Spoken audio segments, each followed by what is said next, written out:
ನಮಸ್ಕಾರ. ನೆನ್ನೆ ಸ್ವಲ್ಪ ಸುಮಾರಾಗಿತ್ತು.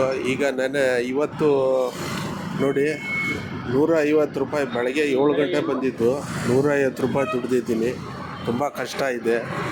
ಬಾಡಿಗೆ ಕಟ್ಟಬೇಕು, ಕರೆಂಟ್ ಬಿಲ್ಲು, ಗ್ಯಾಸು. ಒಂದು ದಿನಕ್ಕೆ ಗ್ಯಾಸೇ 300 ರೂಪಾಯಿ ಆಗುತ್ತೆ. ಒಂದು ದಿನಕ್ಕೆ 150 ರೂಪಾಯಿ 200 ರೂಪಾಯಿ ಊಟಕ್ಕೆ ಆಗುತ್ತೆ. ತುಂಬ ಕಷ್ಟ ಇದೆ.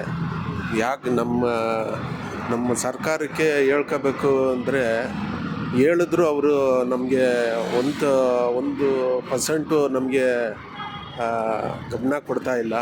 ತುಂಬ ಬೇಜಾರಾಗುತ್ತೆ. ಈ ಥರ ಆದರೆ ಬಡಪಾವಿಗಳಿಗೆ ಹೇಳ್ಕೊಳ್ಳೋದೇನು ಅಂದರೆ, ಈ ಥರ ಪರಿಸ್ಥಿತಿ ಯಾವಾಗಲೂ ಬಂದಿರಲಿಲ್ಲ. ಸರ್ಕಾರಕ್ಕೆ ಕೇಳಬೇಕು ಅಂದರೆ, ಇದು ಬೈಕ್ ಟ್ಯಾಕ್ಸಿ ತುಂಬ ತೊಂದರೆ ಆಯ್ತಾಯಿದೆ. ಕನಿಕರ ತೋರಿಸಿ ನಮ್ಮ ಮೇಲೆ ಚೆನ್ನಾಗಿರಬೇಕು ಅಂದರೆ ಆ ಬೈಕ್ ಟ್ಯಾಕ್ಸಿ ನಿಲ್ಲಿಸಿದ್ರೆ ಚೆನ್ನಾಗಿರುತ್ತೆ. ನಾವು ಏನು ಕಳ್ತನ ಮಾಡಿಲ್ಲ, ಯಾರೂ ಕೊಲೆ ಮಾಡಿಲ್ಲ, ಸುಲಿಗೆ ಮಾಡಿಲ್ಲ. ನಾವು ಬೇರೆ ಕರೆಂಟು, ಪ್ಯಾಂಟು, ಶರ್ಟು ಎಲ್ಲ ನಾರ್ಮಲ್ ಆಗಿದೆ. ಈ ಚಳಿಯಲ್ಲಿ ಒಂದು 200 ರೂಪಾಯಿನೂ ದುಡಿಯೋಕ್ಕಾಯ್ತಲ್ಲ. ಸಾಯಂಕಾಲದವರೆಗೂ 500 ರೂಪಾಯಿ ದುಡಿಯೋಕ್ಕಾಯ್ತಾ ಇಲ್ಲ. ತುಂಬ ಕಷ್ಟ ಇದೆ. ಕೋರ್ಟ್ ಆದೇಶ ಕೊಟ್ಟಿರೋದು ಏನಂದರೆ, ಸರ್ಕಾರಕ್ಕೆ ಒಂದು ರೂಪುರೇಷೆ ಮಾಡಿ ಅಂತ. ಒಂದು ವೇಳೆ ಈಗ ನಿಮ್ಮ ತಕ್ಕನೆ ಎಲ್ಲೋ ಬೋರ್ಡು ಮಾಡ್ಕೊಂಡು ಎಲ್ಲ ಕಟ್ ಮಾಡ್ಕೊಂಡು ಡ್ರೆಸ್ ಹಾಕೊಂಡು ಬಂದರೆ ನಿಮಗೆ ನಮ್ಮ ಹತ್ರ ಇಲ್ವಾ? ಅರ್ಥ ಆಗಿಲ್ಲ. ಬೈಕ್ ಟ್ಯಾಕ್ಸಿನೇ ಬೇಡ ಅಲ್ಲ, ಬೈಕ್ ಟ್ಯಾಕ್ಸಿ ಈಗ ರೂಪುರೇಷೆ ಮಾಡಿದ್ರೆ ಕೋರ್ಟ್ ಹೇಳಿದೆ. ಈಗ ನಿಮ್ಮ ಥರನೇ ಒಂದು ಎಲ್ಲೋ ಬ್ಯಾಡ್ಜ್ ಮಾಡ್ಕೊಂಡು ಒಂದೆಲ್ಲ ಬೋರ್ಡ್ ಇಟ್ಕೊಂಡು ಬಂದರೆ ಒಳ್ಳೇದಾ ಅಂತ ಕೇಳ್ತಿರೋದು. ಇಲ್ಲ ಸರ್, ಈಗ ವೈಟ್ ಬೋರ್ಡಲ್ಲಿ ಯಾವ ಊರಲ್ಲೂ ಆ ಥರ ಇಲ್ಲ. ಈ ಎಲ್ಲೋ ಬೋರ್ಡ್ ಕೊಟ್ಟರು ಈಗ 2 ವೀಲರಲ್ಲಿ ಹೋಗ್ತಾ ಇದ್ದರೆ ಈಗ ತುಂಬ ಹೆವಿ ಟ್ರಾಫಿಕ್ ಇದೆ. ಪ್ಯಾಸೆಂಜರ್ಗೆ ತುಂಬ ತೊಂದರೆನೇ.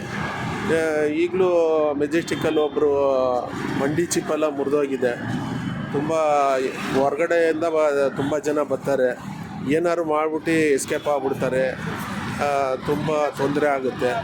ಸರ್ಕಾರಕ್ಕೆ ಕೆಟ್ಟ ಹೆಸರು ಬರುತ್ತೆ, ಬೆಂಗಳೂರಿಗೆ ಕೆಟ್ಟ ಹೆಸರು ಬರುತ್ತೆ, ಈ ಆಟೋದವ್ರಿಗೂ ಕೆಟ್ಟ ಹೆಸರು ಬರುತ್ತೆ. ಅವ್ರು ಏನೋ ಮಾಡ್ಬಿಟ್ಟು ಹೋಗ್ಬಿಟ್ಟಿರ್ತಾರೆ. ನೋಡಿದ್ರೆ ಈಗ ಅವ್ರಿಗೇನಾದ್ರು ಏಟು ಬಿತ್ತು ಅಂದರೆ ಸಡನ್ನಾಗಿ ಏನು ಮಾಡ್ತಾರೆ, ಆಟೋ ಹಿಡಿ ಅಂತಾರೆ. ಈಗ ಆಟೋದವ್ರು ಅವಾಗ ಮಾತ್ರ ಬೇಕಾಗುತ್ತೆ. ಈಗ 2 ವೀಲರಲ್ಲಿ ಜನಕ್ಕೆ ತಿಳಿಸ್ಬೇಕು ಏನು ಅಂದರೆ, ಈ ಆಟೋದು ಇರೋದೇ ಒಳ್ಳೆಯದು. 2 ವೀಲರ್ ಎಲ್ಲ ಬೇಕಾಗಿಲ್ಲ ನಮಗೆ. ನಮಸ್ಕಾರ. ನಮಸ್ತೆ. ನಿನ್ನೆ ಈಗ ಹೈಕೋರ್ಟ್ ಬೈಕ್ ಟ್ಯಾಕ್ಸಿಗೆ ಗ್ರೀನ್ ಸಿಗ್ನಲ್ ಕೊಟ್ಟಿದೆ. ಇದರಿಂದ ನಿಮ್ಗೆ ಎಷ್ಟು ತೊಂದರೆ ಆಗುತ್ತೆ ಸರ್? ಎಲ್ಲಿ ಸರ್ ಡ್ಯೂಟಿಗಳಿಲ್ಲ, ಏನಿಲ್ಲ. ಮುಂಚೆ ಫಸ್ಟೇ ಡ್ಯೂಟಿಗಳಿಲ್ಲ. ಈ ಬೈಕ್ ಟ್ಯಾಕ್ಸಿ ಬಿಟ್ಟಲ್ಲಿಂದ ಇನ್ನೂ ಹೊಡಿತಾ ಇದೆ.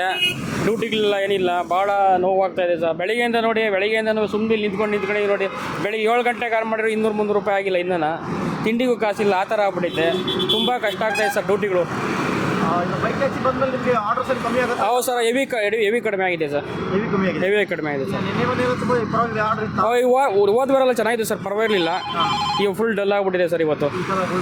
ಹೌದು ಸರ್. ಈಗ ಕೋರ್ಟ್ ಸರ್ಕಾರಕ್ಕೆ ಆದೇಶ ಕೊಡೋದು, ರೂಪುರೇಷೆ ಮಾಡಿ ಬೈಕ್ ಟ್ಯಾಕ್ಸಿ ಬೇಕು ಅನ್ನೋದಿದೆ ಸರ್. ಇದರಿಂದ ನಿಮಗೆ ಮುಂದಿನ ದಿವಸಗಳು ಯಾವ ಥರ ತೊಂದರೆ ಆಗ್ಬೋದು? ಇವಾಗಲೇ ಎಲ್ಲ ತೊಂದರೆ ನೆನ್ನೆ ಗೊತ್ತಾಗ್ತೈತಲ್ಲ ಸರ್, ತೊಂದರೆಗಳು ಯಾವ ಥರ ಆಗ್ತಾಯಿದೆ ಅಂತ ಬಿಟ್ಟು. ಹೌದು ಸರ್. ಈಗ ಮುಂದಿನ ದಿವಸ ಯಾವ ಥರ ನಿಮ್ಮ ಯೂನಿಟ್ ಸಂಘಟನೆಗಳಿಂದ ಯಾವ ಥರ ಹೋರಾಟ ಮಾಡ್ತೀರಾ? ಹೋರಾಟ ಮಾಡ್ಬೇಕು ಸರ್. ಸಂಘಟನೆಗಳು ಯಾವ ಬಂದರೆ ನಾವು ಎಲ್ಲ ಭಾಗಿಯಾಗ್ಬಿಟ್ಟು ಹೋರಾಟ ಮಾಡ್ಬೇಕು ಸರ್.